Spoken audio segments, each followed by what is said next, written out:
I'm Jack Watson at Baltimore Police Headquarters. A viral video is leading to charges, including attempted second-degree murder for a BPD officer.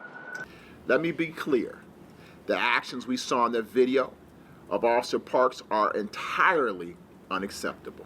Nor do they represent the rest of the BPD, says Baltimore City State's Attorney Ivan Bates. On Wednesday afternoon, he announced charges for Officer Robert Parks, who turned himself in, indicted for attempted second-degree murder, assault, reckless driving, and misconduct in office. These are the exact charges we would bring forward for anyone operating a vehicle in that manner, whether you're police or whether you're civilian.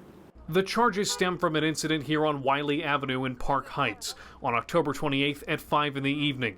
Bates says Parks approached this liquor store and, after telling bystanders to take a lap, called over a man by name. The man said no and walked away. Then Bates describes the aggressive chase.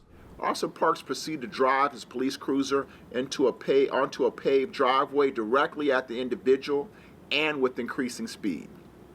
The person ran to his left into a grassy area to avoid being struck.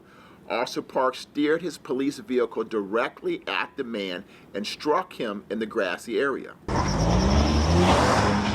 Still behind the wheel, the video shows the officer keeps trailing the man.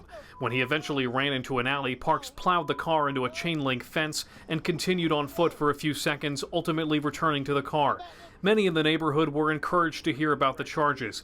Ashley Jamison tells us she was here when the incident happened and says it's hard to explain to her children why it happened. Of course, as a mom, I teach my children that, to respect the police, that they are here to serve and, protect. You can trust them. If you ever get lost or in trouble, you can run up to a police car and they will help you get home. They are the help. But when my son sees stuff like this, when he saw that day, he said, well, Ma, why is he chasing that guy like that? He was just standing there. And I didn't know what to tell him. Bates also says the BPD's own internal rules prevent this type of force. Parks is suspended without pay, and if he's convicted on all charges, he'd face a max sentence of 65 years in prison.